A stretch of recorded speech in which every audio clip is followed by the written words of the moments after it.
Bismillahirrahmanirrahim. Alhamdulillahirabbil alamin wassalatu wassalamu ala asyrafil anbiya'i wal mursalin wa ala alihi wa sahbihi ajma'in. Subhanaka la ilma lana illa ma 'allamtana innaka antal alimul hakim. Rabbi shrah li sadri wa yassir li amri wahlul 'uqdatam min lisani yafqahu qawli. Amma ba'd. Alhamdulillah ala nikmatil Islam, alhamdulillah ala nikmatil iman, wa kafa biha min ni'mah. Alhamdulillah, segala puji bagi Allah Subhanahu wa ta'ala yang memberi kita nikmat Islam iman, yang senantiasa memberikan kita rezeki atas nikmat iman Islam tersebut, yang memberikan kita tambahan-tambahan kenikmatan yang bisa kita rasakan setelah nikmat iman dan juga Islam tersebut, sehingga kita dimampukan oleh Allah Ta'ala untuk beribadah, dimampukan oleh Allah Ta'ala untuk datang kajian, dimampukan oleh Allah Ta'ala untuk berzikir, dimampukan oleh Allah Ta'ala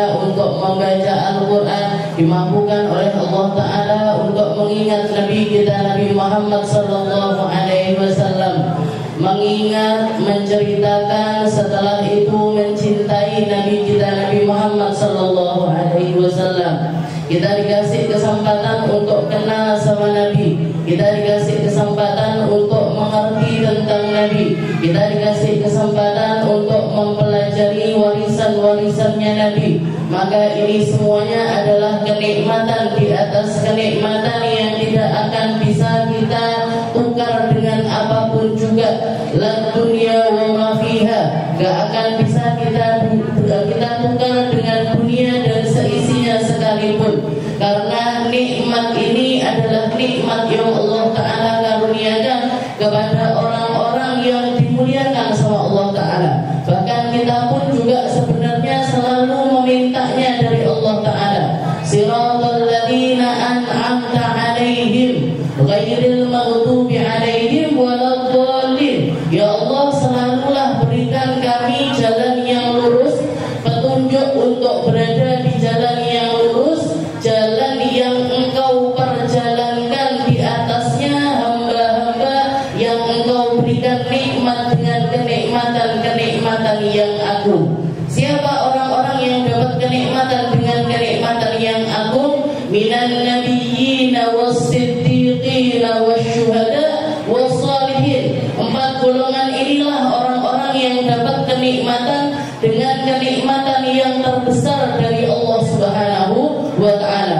Para nabi, para rasul, hamba-hamba saleh, hamba-hamba yang serius, dan hamba-hamba yang dimatikan oleh Allah Ta'ala dalam keadaan syahid. Dan 4 golongan ini mereka enggak akan masuk di dalam golongan 4 ini kecuali mendapatkan kemuliaan cinta kepada Nabi Muhammad Sallallahu Alaihi Wasallam, terhubung dengan Nabi Muhammad Sallallahu Alaihi Wasallam, ngerti kadarnya Nabi, ngerti kedudukannya Nabi, ngerti kemuliaannya Nabi, ngerti bahwasanya wasilah terbesarnya menuju Allah Subhanahu wa ta'ala adalah melalui baginda kita Nabi Muhammad Sallallahu Alaihi Wasallam.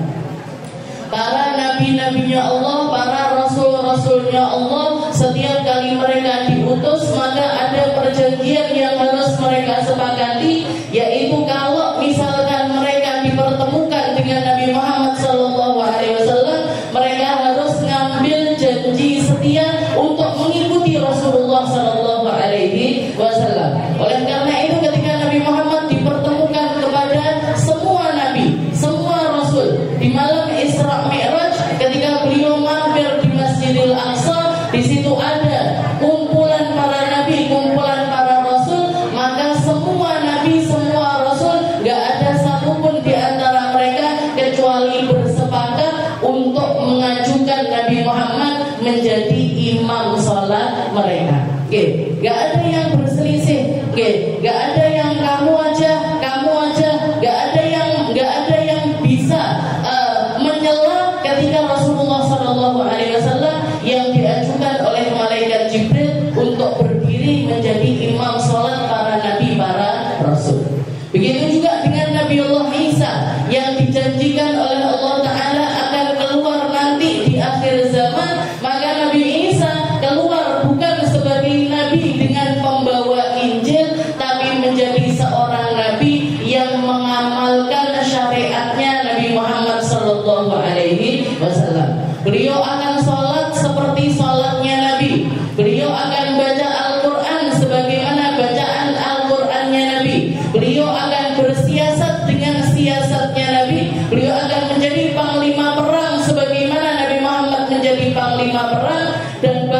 beliau akan wafat bersanding di samping kuburannya Rasulullah Sallallahu Alaihi Wasallam. Kalau jenengan lihat sekarang ini antara kuburnya Nabi dengan kuburan Sayyidina Abu Bakar dan juga Sayyidina Umar ada rongga satu. Ada satu tempat yang dikosongkan di situ, maka para ulama sepakat tempat itu nanti akan menjadi tempat kuburannya Nabiullah Isa. Karena Nabi Isa berdiri bukan sebagai Nabi Isa utusan atau menjadi pemimpinnya kaum Nasrani, bukan menjadi pemimpinnya para pendeta, bukan menjadi seorang nabi yang akan mengayomi gereja-gereja dan lain sebagainya, tidak, tapi beliau akan membawa syariatnya Rasulullah Sallallahu Alaihi Wasallam. Maka nikmat kenal sama Nabi Muhammad ini adalah kenikmatan yang luar biasa.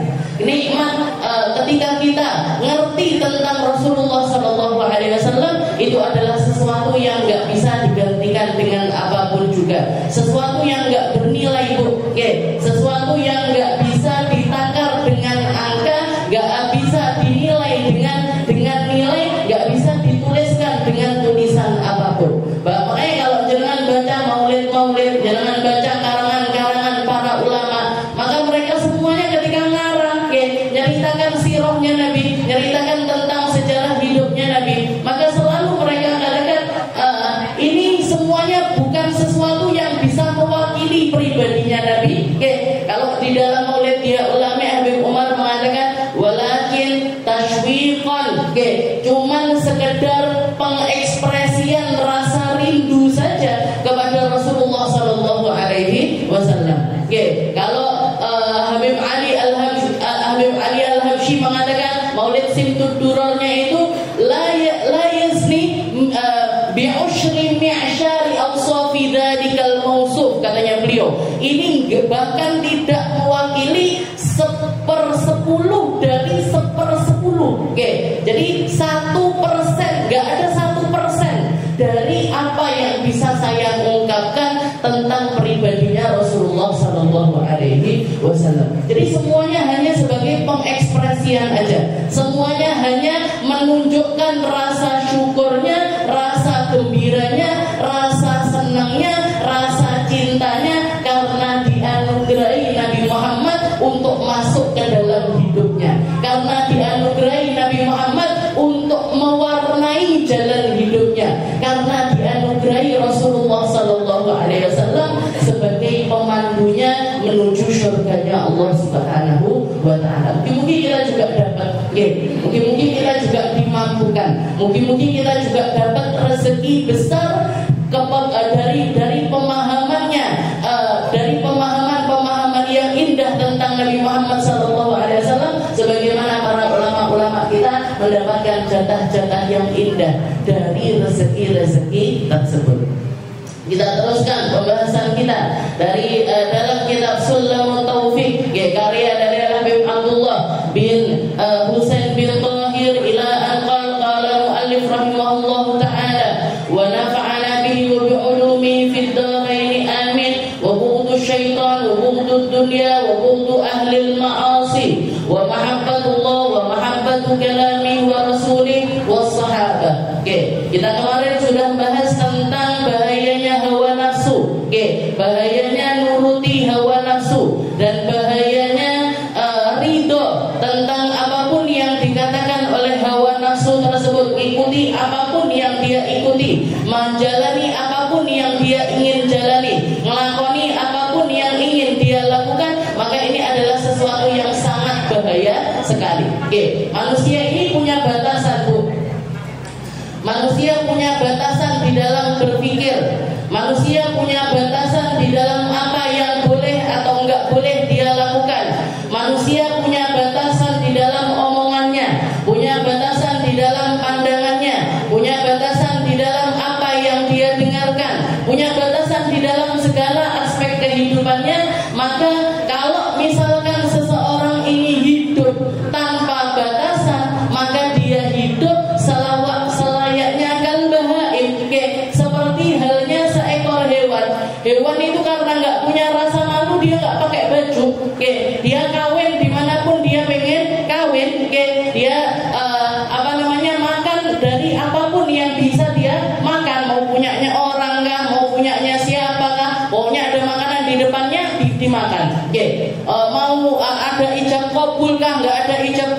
kawin aja, gitu. Jangan pernah hadir kawinannya hewan, gitu. Nah ini hewan ini kan seperti itu, gak ada batasan sama sekali. Lah kok manusia dikasih akal sama Allah Ta'ala, diturunkan Alkitab kepada mereka, diturunkan pemandu kehidupannya, dan dia pengen hidup sakarepe dia hidup, maka dia sama saja kehidupannya ini sama saja dengan kehidupannya para hewan. Gak ada nilainya sama sekali, gak ada kemuliaannya sama sekali, gak ada keindahannya sama sekali. Meskipun ahlu dunia, meskipun orang-orang yang hidup di dunia ini memandang terhadap hal tersebut, menganggap itu adalah sesuatu yang bernilai, maka sesuatu tersebut hanya bernilai di sisi manusia, tapi nggak bernilai di sisi Allah Subhanahu wa Ta'ala. Makanya kita harus tahu apa yang kurang dari kita, apa yang harus kita perbaiki, mana aib-aib diri kita benahi satu persatu, kita benahi sedikit demi sedikit. Ada muridu an hawa bughdu syaitan wa bughdu dunia. Kita juga sudah bahas tentang kalau misalkan kita ini memang butuh untuk membenci sesuatu, maka bencilah setan, bencilah dunia, dan bencilah para pelaku maksiat. Jadi kalau kita memang butuh untuk membenci sesuatu, maka bencilah tiga perkara ini. Bencilah setan, jadikan dia musuh sebagaimana memang dia memusuhi kita secara nyata. Setelah itu bencilah dunia, bencilah perkara-perkara tentang duniawi, karena dunia ini memang sangat melenakan, sangat, bahkan bisa dikatakan kalau kita mau tahu tentang pribadi aslinya seseorang, tunjukkan aja dia terhadap dunia, iming-imingi aja dia tentang dunia, maka kita akan tahu persis dia ini orang yang seperti apa. Tamakkah, tidakkah? Egoiskah, tidakkah? Ngertenikah atau enggak? Bisa mengontrol dirinya atau tidak, kita bisa tahu secara pasti ketika ditaruh di hadapannya ini tentang perkara dunia. Wa bughdu dunya wa bughdu ahli ma'asi. Begitu juga beliau mengatakan, dan juga kalau kita memang butuh untuk membenci, bencilah para pelaku maksiat. Bencilah para pelaku maksiat. Atas maksiatnya bukan tentang personalnya, bukan tentang pribadi per orangnya. Saya benci pezina dan apapun yang menjerumuskan tentang zina. Tapi kalau misalkan ada orang yang kita tahu mereka ini melakukan perzinahan, mereka nggak perlu untuk kita benci. Yang kita benci adalah kelakuannya. Kita benci orang yang minum khamr, dan apapun yang menjerumuskan seseorang untuk minum khamr, dan khamrnya itu sendiri menjadi musuh kita. Tapi nggak perlu membenci pribadi perorangan yang minum minuman keras tersebut. Karena kita nggak ngerti ketika istilahnya gini, benci secara nyata, benci setelah itu kita mencela mereka, benci setelah itu kita menganggap mereka ini manusia yang rendah, manusia yang nggak ada nilainya, manusia yang perlu untuk kita injak-injak. Ini yang nggak boleh. Jadi nganggap manusia ini rendah karena sebuah kemaksiatan, ini sesuatu yang tidak diperbolehkan. Boleh jangan benci maksiatnya, tapi jangan benci pelaku atau personalnya di dalam kemaksiatan tersebut. Kenapa kok seperti itu? Karena setiap orang selama dia punya kehidupan, selama dia ini masih dikasih umur sama Allah Ta'ala, masih besar kemungkinannya untuk berubah, masih besar kemungkinannya untuk bertaubat, masih besar kemungkinannya untuk diampuni sama Allah Subhanahu wa Ta'ala. Makanya benci maksiatnya saja, jangan benci orangnya. Oleh karena itu ketika Rasulullah SAW mengeksekusi salah seorang perempuan, namanya Ma'is, Ma'is ini datang kepada Rasulullah SAW ngadu, ya Rasul inni zanaitu, ya Rasul saya berzina. Diabaikan pertama sama Rasul, diabaikan. Jalastahu, alah paling kamu cuma berdua-duaan aja, paling kamu cuma palung-palungkan saja, paling kamu cuma begini. Rasulullah terus seperti itu. Maka Ma'is tetap mengatakan ini zina itu ya Rasul,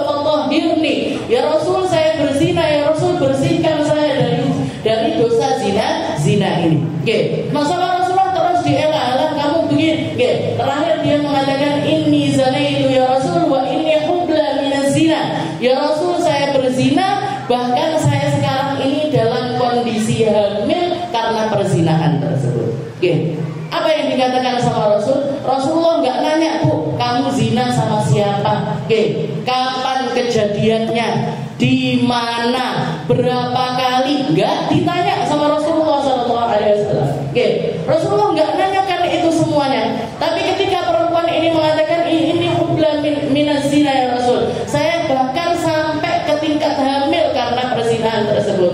Oke, maka Rasulullah mengatakan, "Kalau gitu, oke, pergi kamu sekarang, tunggu sampai kamu lahiran, tunggulah sampai kamu ini melahirkan bayimu." Biar apa? Biar dia nggak melakukan dosa yang lebih besar lagi setelah zina tersebut, yaitu apa? Bunuh bayinya sendiri.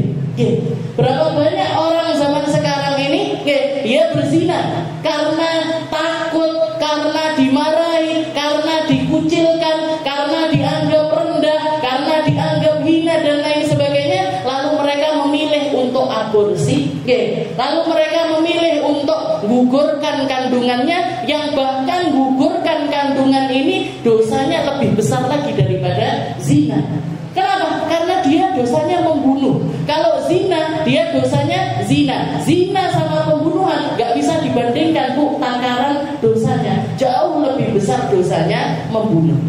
Dia bunuh anaknya sendiri, maka dia akan melakukan dosa yang lebih besar lagi. Sama Rasulullah suruh pergi, sampai akhirnya dia lahiran. Dianggapnya Rasul, "Sudah kamu lahiran aja, openono bayimu, gak usah balik nih." Tapi ternyata si Ma'is ini karena dia memang benar-benar pengen taubat, karena dia memang serius di dalam pertaubatannya, dia kembali lagi kepada Rasulullah SAW.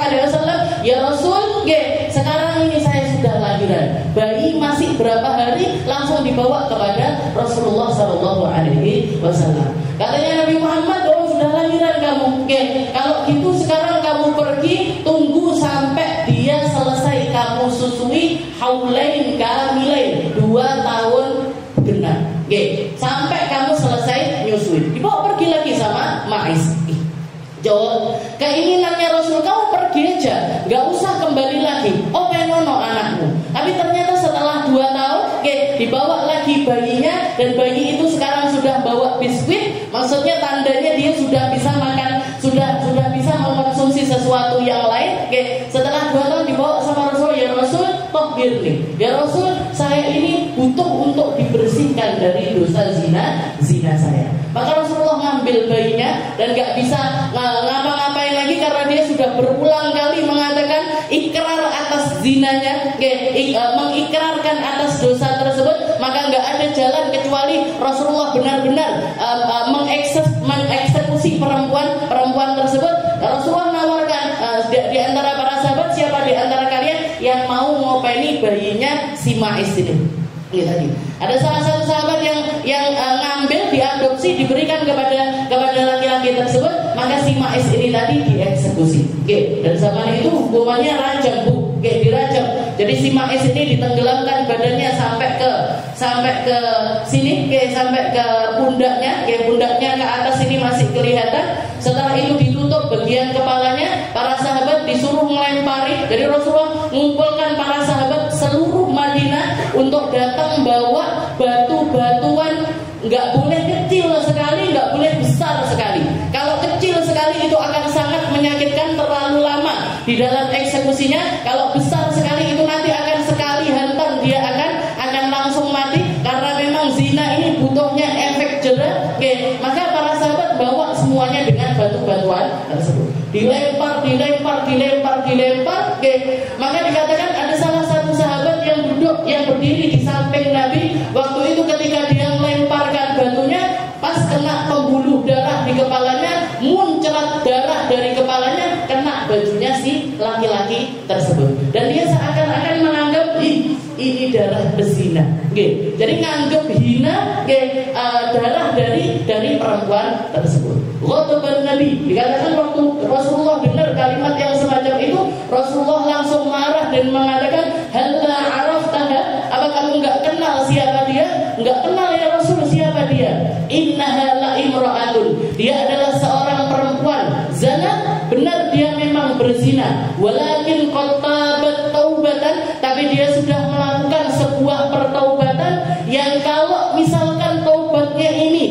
dibagikan kepada seluruh penduduk Madinah, lakafat, maka itu sudah lebih dari cukup bagi Allah Ta'ala untuk mengampuni mereka semuanya.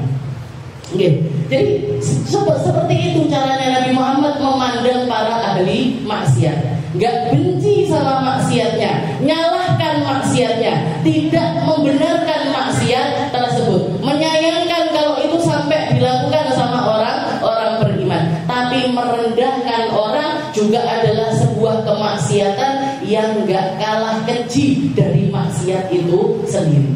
Nggak mandang orang dengan pandangan rendah adalah sebuah keburukan yang gak kalah buruknya dengan maksiat itu sendiri. Jadi silahkan benci para ahli maksiat, tapi bukan personalnya, tapi kelompoknya dan juga maksiat yang mereka lakoni, bukan orang per orang. Jangan nyalahkan satu persatu orangnya, nganggap kalau dia sudah melakukan seperti ini gak mungkin berubah, kalau dia sudah seperti ini gak mungkin taubat, kalau dia sudah seperti ini gak mungkin diridhoi sama Allah, gak mungkin diampuni sama Allah Ta'ala. Siapa yang ngerti akhir hidupnya seseorang? Siapa yang ngerti akhir hidupnya seseorang? Dan siapa yang ngerti akhir hidupnya seseorang? Siapa yang ngerti gimana akhirnya dia dan gimana akhirnya kita? Siapa yang ngerti mana yang diampuni sama Allah Ta'ala, diakah atau kita kan? Jadi di sini dikatakan wa bughdu ahlil ma'asi. Benci sama pelaku maksiat, tapi atas maksiatnya bukan per orang, dari orang yang melakukan maksiat tersebut. Dan setelah itu beliau juga mengatakan, ini nanti tentang kebencian. Nanti tiga kebencian kita. Kalau memang kita butuh benci, maka bencilah tiga hal ini tadi. Benci sama setan, benci sama dunia, dan benci kepada para pelaku maksiat. Dan yang selanjutnya adalah wa mahabbatullah wa mahabbatu kalami wa rasulih. Setelah itu cintalah kepada Allah. Ini sesuatu yang lebih penting lagi, yaitu cinta kepada Allah. Dan biasanya orang kalau sudah cinta kepada Allah, masuk di dalam dirinya ini, kenal sama Allah Ta'ala, maksiat-maksiat itu juga pergi, keburukan-keburukan itu juga pergi. Mahabbatullah wa mahabbatu kalami, cinta kepada Allah dan cinta kepada kalamnya Allah. Ini sesuatu yang gandeng bu. Cinta kepada Allah, cinta kepada Al-Quran, cinta kepada kalamnya Allah Subhanahu wa Ta'ala. Dan tidak ada sesuatu apapun, tidak ada para ahli ma'rifah mengatakan awwalu ma tunzal, perkara pertama yang Allah Ta'ala turunkan kepada Rasulullah sallallahu alaihi wasallam adalah Al-Quran. Jadi Allah Ta'ala ketika memerintahkan Rasulullah sallallahu alaihi wasallam untuk berdakwah, maka pertama yang diturunkan kepada Nabi adalah Al-Quran. Iqra bismi rabbikal ladzi khalaq. Bacalah wahai Muhammad, bacalah dengan nama Tuhanmu yang menciptakan. Disuruh baca untuk apa? Agar kita kenal sama Allah. Disuruh baca agar kita paham makna kehidupan. Disuruh baca agar pikiran kita ini enggak sempit. Disuruh baca agar kita ini keluar dari kebodohan. Disuruh baca agar kita ini ngerti apapun yang harus dimengerti di dalam kehidupan ini. Dan semua kuncinya ada di dalam membaca.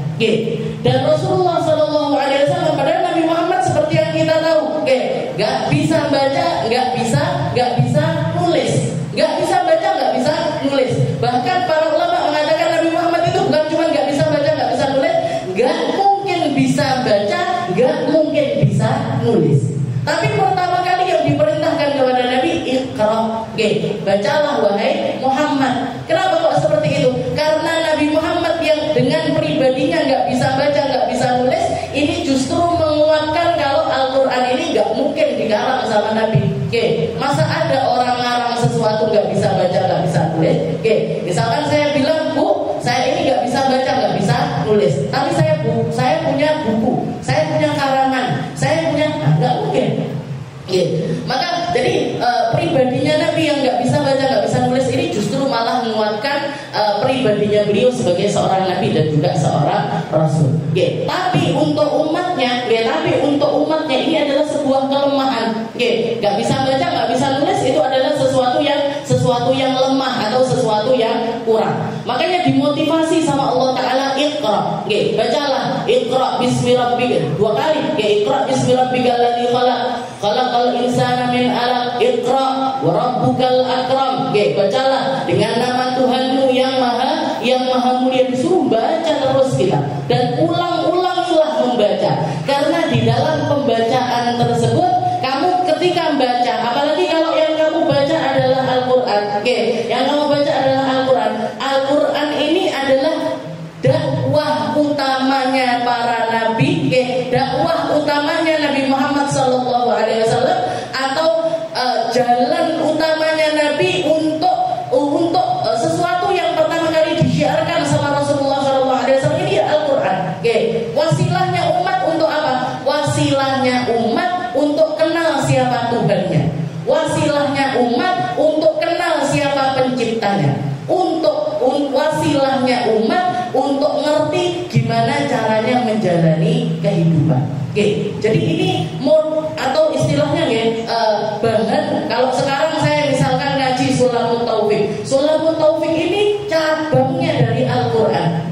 Saya di majelis lain saya baca kitab yang baca tafsir ini juga sandurannya dari Al-Quran. Bahkan saya ngaji, misalkan saya ngaji nahwu, saya ngaji shorof, saya ngaji balaghah, saya ngaji mantik dan lain sebagainya. Semua itu adalah ilmu-ilmu yang ujung pangkalnya atau akarnya semuanya datang dari Al-Quran. Al-Quran ini yang pertama kali dibawa Rasulullah SAW untuk mendakwahkan, untuk dipakai berdakwah kepada umat, yang sampai akhirnya satu persatu orang masuk ke dalam agama Islam.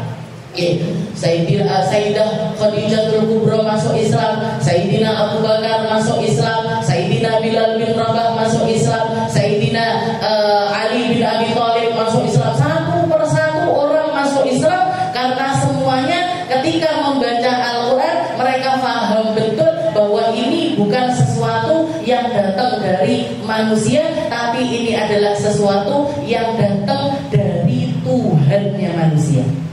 Tuhannya manusia, penciptanya manusia. Satu buku full, satu buku atau 30 juz yang gak ada pertentangan sama sekali di dalamnya, gak ada keburukan sama sekali di dalamnya, gak ada celah yang bisa dikoreksi darinya. Bahkan semakin berkembangnya zaman, semakin kita ini memahami bahwasanya mukjizatnya Al-Quran itu sesuatu yang luar biasa. Beberapa hari yang lalu saya lihat, Bu, ada postingan entah di Instagram atau di mana, yang penting di media sosial, ada satu orang yang ngukur, jadi antara surat, jadi surat di dalam Al-Quran itu ada kalimat Allah Ta'ala mengucapkan Makkah, bibak kata mubarakah, jadi ada lafaz kalimat Makkah. Setelah itu Allah Ta'ala juga mengucapkan di surat Al-Isra, Subhanalladzi asra bi'abdihi lailan minal masjidil harami ilal masjidil aqsa, ke masjidil aqsa. Setelah itu dia hitung jarak ayat atau surat antara lafaz Mekah sama Masjidil Aqsa ini, dihitung ada berapa ayat yang memisahkan antara dua surat tersebut. Maka dikatakan, dia mengatakan ini jaraknya adalah sekitar 200 sekian, 270 berapa gitu, saya lupa.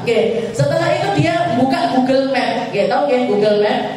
Setelah itu dia melihat jarak tempuh antara Mekah sama Masjidil Aqsa itu jaraknya sama persis dengan jarak lafaz Mekah dengan Masjidil Aqsa.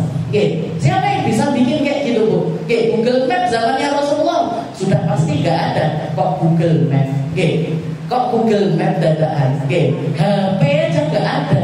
Sesuatu yang dulu orang-orang itu nganggapnya, mana bisa Muhammad itu berangkat dalam semalam dari Masjidil Haram ke Masjidil Aqsa, melakukan perjalanan itu dalam semalam, ini mana bisa? Semua orang mengatakan itu sesuatu yang mustahil untuk orang zaman itu. Karena apa? Karena kendaraannya baru onta sama kuda.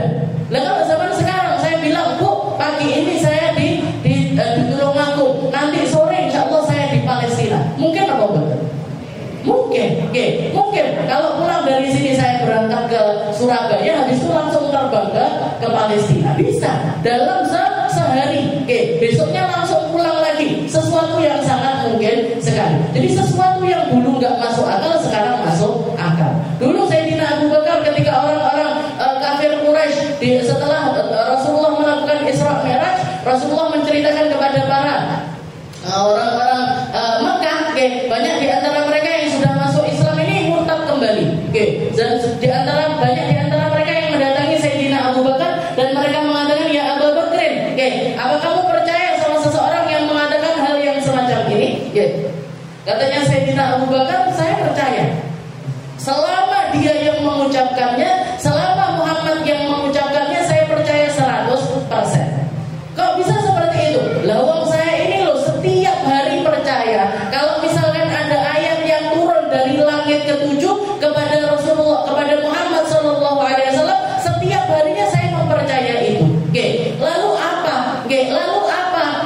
Bedanya kalau misalkan sesekali Tuhannya ingin mengundangnya ke atas langit. Setelah biasanya cuma kirim utusan. Sekarang Muhammadnya yang diajak ke atas langit. Sesimpel itu. Nah, itu pemahamannya Sayyidina Abu Bakar. Makanya sejak saat itu beliau dapat julukan Abu Bakar As-Siddiq. Abu Bakar yang membenarkan apapun yang diucapkan oleh Rasulullah SAW. Jadi semakin dikulik Al-Quran itu semakin kita ngerti mukjizatnya, semakin kita paham tentang mukjizatnya, dan semakin kita ngerti bahwasanya ini bukan buatan manusia, nggak mungkin buatan manusia, tapi buatan Allah Subhanahu wa Ta'ala. Jadi para ahli ma'rifah mengatakan semacam itu. Al-Quran ini sesuatu yang pertama kali Allah Ta'ala turunkan untuk jadi bekalnya Nabi Muhammad SAW. Wa minhu yatafarraq. Dan dari Al-Quran ini cabang-cabang semua keilmuan ini keluar. Maka kalau misalkan kita ini pengen berubah, sesuatu hal yang paling bisa merubah kita ini ya Al-Quran. Kalau jenengan pengen ngerubah hati, rubah pakai Al-Quran. Ngerubah pikiran, rubah pakai Al-Quran. Ngerubah kelakuan, rubah pakai Al-Quran. Ngerubah omongan, rubah pakai Al-Quran. Ngubah cara pandang, rubah semuanya pakai Al-Quran. Gak ada sesuatu yang lebih manjur daripada itu. Gak ada sesuatu yang lebih manjur untuk memberikan efek untuk diri kita di dalam hal-hal positif lebih dari apa yang ada di dalam Al-Quran. Kullama tatamanna, semua apa yang jenengan butuhkan ada di dalam Al-Quran. Semua kasak kusuk kehidupan kita ini akan diuraikan kalau jenengan menguraikannya dengan Al-Quran. Jenengan sakit, cari obat dari Al-Quran. Jenengan lagi bermasalah, cari solusinya dari Al-Quran. Jenengan butuh untuk menyelesaikan sesuatu, istikharah misalkan, punya pilihan-pilihan dan lain sebagainya, cari solusinya dari Al-Quran. Saya pernah ketika masih ngajar di Al-Azhar dulu, ada satu anak SMP, mau lulus SMA gitu, datang ke saya, Ustazah, saya ini pengen banget mondok. Saya ini pengen banget mondok, tapi orang tua saya nggak pengen saya mondok. Orang tua nggak pengen dia mondok. Ini cobaannya, kadang orang tua pengen anaknya mondok, anak isi nggak gelem. Anaknya milik mondok, orang tuanya yang nggak mau. Orang tuanya mau, anaknya mau, baik sih nggak gelem. Angel, pokoknya kayak gitu aja terus. Jadi apa sih, anak ini pengen banget mondok. Orang tuanya nggak pengen dia mondok, datang ke saya, saya pengen banget mondok, ini gimana ini Ustazah? Saya bilang, istiqoroh aja. Gimana caranya istiqoroh Ustazah? Kamu wudhu, setelah itu baca Fatihah dengan niat pengen dicarikan solusi sama Allah Ta'ala tentang ini masalah kamu ini, pengen mondok apa, saya mondok atau tidak. Setelah itu nanti buka Al-Quran, lembaran mana yang pertama kali kamu lihat, misalkan yang kanan ya yang kanan, yang kiri ya yang kiri. Yang kanan sudah. Setelah itu nanti hitunglah huruf kha sama shinnya. Oke. Kha itu artinya khair, baik, shin syar, buruk. Oke. Jadi kha sama syar. Nah, nanti kalau banyak khairnya, berarti misalkan kamu ngomongnya gini, ya Allah kasih saya petunjuk apakah saya lebih baik mondok. Oke. Kalau jawabannya kha-nya yang lebih banyak, oke, berarti kamu lebih baik mondok. Oke. Tapi kalau misalkan shin-nya yang lebih banyak, maka mendingan kamu nuruti orang tua untuk enggak mondok. Oke. Beberapa hari kemudian, kalau nggak salah seminggu kemudian, datang lagi dia, Ustazah, oke, saya sudah istikharah. Terus gimana jawabannya? Sama. Kok sampai shinnya sama? Bingung saya jadinya. Kok sama shinnya sama? Gimana ini Ustazah? Oh berarti, saya ngomongin gini. Oh berarti kamu nuruti orang tua itu sesuatu yang baik, kamu mondok juga sesuatu yang baik. Pilihannya ada di kamu sendiri. Bingung lagi saya sedang kerja. Silahkan kamu berbingung dengan dirimu sendiri. Jadi sama-sama. Jadi seperti itu Al-Quran itu. Oke. Kalaupun misalkan kok sama shinnya itu tadi nggak ngasih jawaban, kadang-kadang ada jawabannya di dalam terjemahannya. Ada jawabannya di dalam terjemahan. Itu Al-Quran itu seperti itu, se-efektif itu. Oke. Jangan mau nyari solusi dalam hal apapun. Oke. Dalam hal apapun. Di dalam Sayyidina Ahmad bin Hanbal, muridnya Imam Syafi'i, muridnya Imam Syafi'i, yang minggu lalu juga saya ceritakan, beliau setiap malam itu kurang lebih sholat malamnya itu baca 7 juz sampai 10 juz Al-Quran setiap malam. Setiap malamnya. Tak heran banyak bisyarah yang beliau dapatkan. Beliau ini sering mimpi-mimpi baik, itu sering. Salah satu hal yang beliau ceritakan dari di antara sekian banyak mimpinya, beliau itu mimpi berkomunikasi dengan Allah Subhanahu wa taala. Di dalam mimpinya itu 99 kali. Mimpi yang sama, jadi beliau mimpi dengan mimpi yang sama, mimpi seakan-akan Allah taala hadir di dalam mimpinya. Bukan cuma Rasulullah SAW, tapi Allah taala mimpi datang di dalam mimpinya Sayyidina Ahmad bin Hanbal tadi. Imam Ahmad bin Hanbal. Makanya jadi mimpi berulang-ulang, dihitung sekali, 2 kali, 3 kali, sampai 99 kali. Ketika mimpi yang ke-99, beliau mengatakan di dalam dirinya, kalau sampai aku mimpi Allah taala 100 kali, la as'alannahu su'al. Saya akan nanya kepada Allah taala tentang satu pertanyaan. Hanya mimpi lagi beneran. Mimpi yang ke-100 kali ditemuin sama Allah Subhanahu wa taala. Setelah itu Sayyidina, jadi bayangkan, rencana di luar mimpi ini, rencana mau nanya sama Allah, mimpi eling kalau mesti dilekoi. Ini kalau bukan orang-orang mulia ada eling. Awake dhewe mimpi kalau urip lali kabeh gitu. Sing dipeni lali, sing urip lho, kita lagi hidup melek moto delok. Arepnya apa lho lali. Ujian lali, kamen kelendran. Ahmad bin Hanbal ini di dalam mimpinya ingat kalau mau nanya kepada Allah Subhanahu wa taala. Maka beliau nanya sama Allah taala, ya Rabb, ya Rabb, ma afdalu syai'in ataqarrabu ilaik. Ya Allah, dengan apa jalan paling cepat untuk saya mendekatkan diri kepadamu? Dengan cara apa? Amalan apa yang kalau saya lakukan saya akan cepat sekali mendekat kepada dirimu, akan masuk di dalam golongan hamba-hamba yang dekat. Maka Allah taala mengatakan, ya Ahmad, ya abdi, bi tilawati kalami. Maka Allah taala mengatakan, dengan membaca kalamku, dengan Al-Quranku, dengan mentadaburi maknanya, dengan memahami isinya, dengan mengamalkan apa yang ada di dalamnya. Bikalami ya abdi, dengan kalimatku, dengan kalimat-kalimatku. Apa itu kalimat-kalimatku? Al-Quran. Dengan Al-Quran. Makanya jangan pernah putus asa untuk belajar Al-Quran. Kalaupun misalkan di usia muda jangan dapat jatah untuk mempelajari Al-Quran, sekarang waktunya untuk ngaji Al-Quran. Gak usah isin, gak usah malu. Di sini ada di bumi dewasa itu, jangan akeh kancane itu. saya umur 50 tahun baru alif ba ta, ndak kok akeh tunggale. Ya saya belum bisa bedakan ndak kok akeh tunggale ya. Apa namanya? Al-Qari'ah munyer-munyer, ustazah ndak kok akeh tunggale ya. Jangan daftar aja di situ. Belajar mulai dari awal sedikit demi sedikit, niatkan bersihin badan kita, niatkan ngubah yang buruk-buruk dari kita, niatkan untuk gantikan apa yang telah berlalu dari kita dengan sesuatu yang lebih bermanfaat, dengan sesuatu yang lebih bermanfaat lagi. Belajar.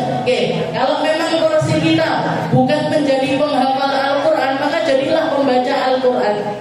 Kalau porsi kita belum menjadi pembaca Al-Quran yang lancar, jadilah pembaca Al-Quran yang belum ritek, tidak apa-apa. Gak apa-apa. Jadi orang ngaji Al-Quran, wa huwa yatata'ta, katanya Nabi Muhammad, man qara Al-Quran, barang siapa yang baca Al-Quran jayyidun, dengan bacaan yang bagus, dengan bacaan yang indah, dengan bacaan yang tartil, wa huwa ma'as safaratil kiramil bararah. Nah, ini gak kerang Bu ini. Terlalu sulit kalau usia jenengan untuk masuk di dalam golongan ini. Orang yang ngajinya bagus, ngajinya indah, ngajinya lancar, mereka ini kapasitasnya di sisi Allah Ta'ala, kedudukannya di sisi Allah Ta'ala ma'as safaratil kiramil bararah, podo karo malaikat, setara dengan malaikat. Kenapa? Karena perjuangan untuk jadi seperti itu tuh sulit luar biasa. Untuk perjalanan ke sana itu sulit luar biasa. Harus dilakukan mulai dari usia muda. Tapi waman qara Al-Quran wa huwa yatata'ta, tapi yang baca Al-Quran terbata-bata, terputus-putus, kleru-kleru, brengeng, lalineh, sing dising itu om bilanguna, sing dising indah, lali terus, garek gurune sing kudu sabar. Katanya Nabi Muhammad, lahu ajron. Orang ini pahalanya dua. Pahala karena ngaji Al-Quran, pahala karena dia sulit di dalam melafalkan Al-Quran. Tapi gak dosa Bu. Yang dosa itu kalau bisa ngaji bener, bisa salah nih. Wes ngerti wayahe idhar, harusnya jelas. Terus aku mau jelas, aku gak berulang. Nah ini salah. Sudah ngerti waktunya panjang, gak dipanjangin. Sudah ngerti waktunya berhenti, gak berhenti. Nah, ini yang dosa. Tapi kalau memang dia salahnya ini karena memang benar-benar gak bisa, lalineh, yowes piye teh. Ben malaikat sing sabar tulis, kagak iki ya pahalane. Podo terus Al-Qari'ah enggak maju-maju, enggak apa-apa. Nah, jadi istilahnya seperti itu. Enggak ada dosanya sama sekali di dalam baca Al-Quran. Jadi teruslah baca Al-Quran, ambil porsi dari Al-Quran. Kalaupun misalkan kita nggak bisa jadi ahli Quran, paling nggak kita jadi sahabatnya Al-Quran. Suhbatul Quran yang dikatakan sama Nabi Muhammad SAW, Innal Quran ya'ti yaumal qiyamah syafi'an li ashabi. Syafi'an li ashabi. Nanti Al-Quran itu datang dari di hari kiamat itu jadi pemberi syafaat bagi para sahabatnya. Berarti apa? Kita yang harus bersahabat dulu sama Al-Quran. Jadi sahabatan, tahu dengan sahabatan, bestie. Nah kalau bestian itu kan nanti dolan kawui kesana sama itu, kemana bawa itu, sama kayak kita bestian sama David, nah bestie kita ini. Jadi kan Al-Quran ini bestinya kita. Kalaupun misalkan nggak bisa jadi ahlul Quran, kalau ahlul Quran ini angel Bu. Ahlul Quran, ahlullah, wa khassatuh.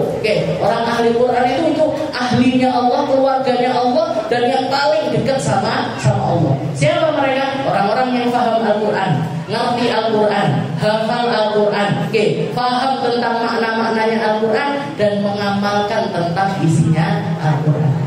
Kangelan, paling nggak jadi sahabatnya. Kalau nggak bisa jadi keluarganya Allah, ya jadi sahabatnya Al-Quran. Biar Al-Quran ini nanti datang di hari kiamat syafi'an lana, jadi pensyafaat atas kita, menjadi pemberi syafaat atas kita.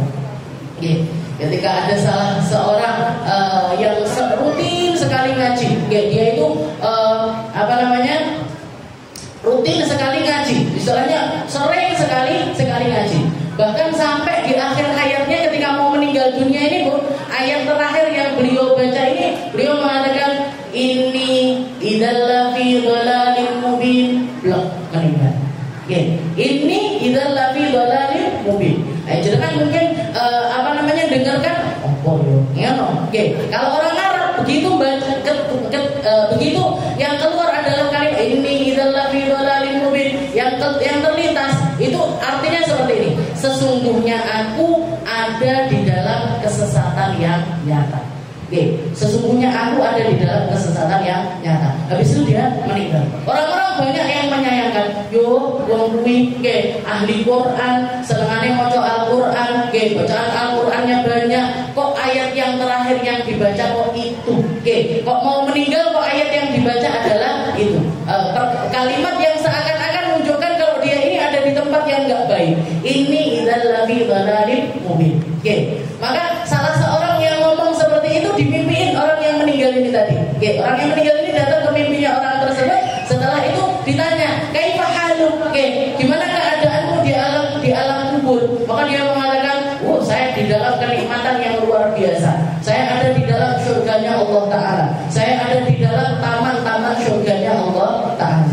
Tapi kan ayat terakhir yang kamu baca, ini idzal fi dhalalin mubin. Iya, ketika saya meninggal, ayat terakhir yang saya baca itu setelah saya meninggal, saya mengucapkan inni amantu bi rabbikum fasma'un qila dukhulil jannah.